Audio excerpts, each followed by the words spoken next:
Hello, എല്ലാവർക്കും ശ്രീസ് ഡയറീസിലേക്ക് സ്വാഗതം. എൻ്റെ യൂട്യൂബ് ചാനലിലെ ഫസ്റ്റ് ഓൺ വോയിസ് വീഡിയോ ആണ് കേട്ടോ ഇത്.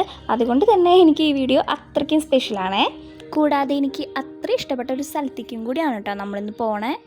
അതിനായിട്ട് ഞാനിപ്പോൾ തൃശ്ശൂർ റെയിൽവേ സ്റ്റേഷനിലേക്ക് പോയിക്കൊണ്ടിരിക്കുകയാണ് കേട്ടോ ഓട്ടോയിൽ. ഞാനൊരു 6 മണിയായപ്പോൾ സ്റ്റേഷനിലെത്തി.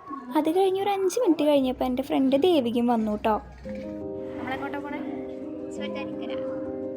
യെസ്, ഞങ്ങളിന്ന് പോകുന്നത് ചോറ്റാനിക്കര അമ്പലത്തേക്കാണ് കേട്ടോ. അങ്ങനെ ഞങ്ങൾ തൃപ്പൂണിത്തുറ സ്റ്റേഷനിൽ ഇറങ്ങി. വഴിയൊന്നും അത്ര പരിചയമില്ല കേട്ടോ ഞങ്ങൾക്ക്. ആദ്യമായിട്ടാണ് ഞങ്ങൾ അവിടെ പോണത്. ഞങ്ങൾ ചോറ്റാനിക്കരയ്ക്കുള്ള ബസ് കയറി. വീട്ടുകാരൊന്നും ഇല്ലാണ്ട് ആദ്യമായിട്ടാണ് കേട്ടോ ഇങ്ങനെ ട്രെയിനൊക്കെ കയറിയിട്ട് അറിയാണ്ട് 2 പേരും പോണേ. അപ്പോൾ അതിൻ്റെ ഒരു എക്സൈറ്റ്മെൻറ്റും സന്തോഷമൊക്കെ ഉണ്ട് കേട്ടോ. അങ്ങനെ ഞങ്ങൾ ചോറ്റാനിക്കര അമ്പലത്തിലെത്തി. ചപ്പലൊക്കെ അവിടെ ഊരിയിട്ട് ഞങ്ങൾ പതുക്കെ അമ്പലത്തിൻ്റെ ഉള്ളിലേക്ക് കയറി. അവിടെ ലേഡീസിന് മാത്രമായിട്ട് ഈ കാണുന്ന ക്യൂ ഉള്ള കാരണം സുഖമായിട്ട് തൊഴാൻ പറ്റി കേട്ടോ. അങ്ങനെ തൊഴുതിറങ്ങി. തൊഴുത് കഴിഞ്ഞാൽ സാധാരണ ഒരു 5 മിനിറ്റെങ്കിലും അമ്പലത്തിൽ ഇരിക്കണം എന്ന് കേട്ടിട്ടുണ്ട്. അപ്പോൾ അവിടെ കുറച്ച് നേരമൊക്കെ ഇരുന്നിട്ടാണ് ഞങ്ങൾ ബാക്കിയുള്ള സ്ഥലത്ത് തൊഴാൻ പോയത് കേട്ടോ, അയ്യപ്പൻ്റെയും ദേവിയുടെ അടുത്തേക്കൊക്കെ. അപ്പോൾ അവിടെയൊക്കെ തൊഴുത് കഴിഞ്ഞ് ഞങ്ങളിപ്പോൾ അമ്പലത്തിനോട് ചേർന്ന് തന്നെ കുറേ ഷോപ്പുകളൊക്കെ ഉണ്ട് കേട്ടോ. അപ്പോൾ അവിടെ ജസ്റ്റ് നോക്കാനൊക്കെ കയറി. പക്ഷെ ബാക്കിയുള്ള സ്ഥലത്തെ കമ്പയർ ചെയ്യുമ്പോൾ ഇത്തിരി റേറ്റ് കൂടുതലായ കാരണം അവിടെ നിന്നും വാങ്ങിയില്ല കേട്ടോ. അങ്ങനെ അവിടെ നിന്ന് ഇറങ്ങിയിട്ട് ഞങ്ങൾ നേരെ തൃപ്പൂണിത്തുറ ഹിൽ പാലസിലേക്ക് പോയി കേട്ടോ. എനിക്ക് കുറേ നാളായി ഞാൻ വിചാരിക്കണം അവിടെ പോകണമെന്ന്. എനിക്ക് അവിടെ പോയപ്പോൾ ഭയങ്കര സന്തോഷം എന്ന് വെച്ചാൽ ഭയങ്കര സന്തോഷമായി കേട്ടോ.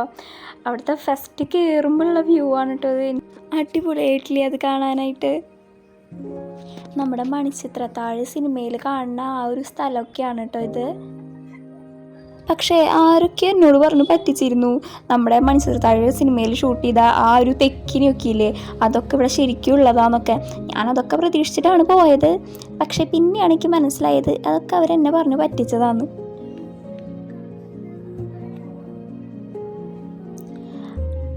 അവിടെ ഹിൽ പാലസിനെ കുറിച്ചും പണ്ടത്തെ രാജാക്കന്മാരെയും രാജ്ഞിമാരെയൊക്കെ കുറിച്ചൊക്കെ കുറേ എഴുതി വെച്ചിട്ടുണ്ടായിരുന്നു കേട്ടോ.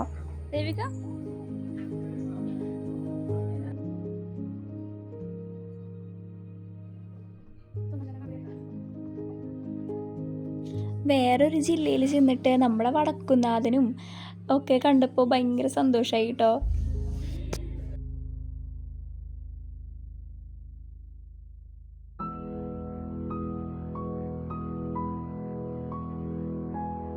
പിന്നെ ഞങ്ങൾക്ക് ടൈം കുറേ ഉണ്ടായിരുന്നുകൊണ്ട് ഞങ്ങൾ നേരെ ലുലുവിലും കൂടി പോയിട്ട് തിരിച്ചു പോകാമെന്ന് വെച്ചു കേട്ടോ. അങ്ങനെ ഞങ്ങൾ മെട്രോയിൽ നമ്മുടെ ഇടപ്പള്ളി ലുലുവിലേക്ക് പോവുകയാണ് കേട്ടോ. അങ്ങനെ ഞങ്ങളവിടെ എത്തി ഫുഡൊക്കെ കഴിച്ച് പിന്നെ ചെറുതായിട്ട് ഒന്ന് കറങ്ങി നേരെ KSRTCയിൽ തൃശ്ശൂർക്ക് പോവുകയാണ് കേട്ടോ. അപ്പോൾ ഇത്രയേ ഉള്ളൂ കേട്ടോ നമ്മുടെ ഇന്നത്തെ വിശേഷങ്ങൾ. Okay, bye.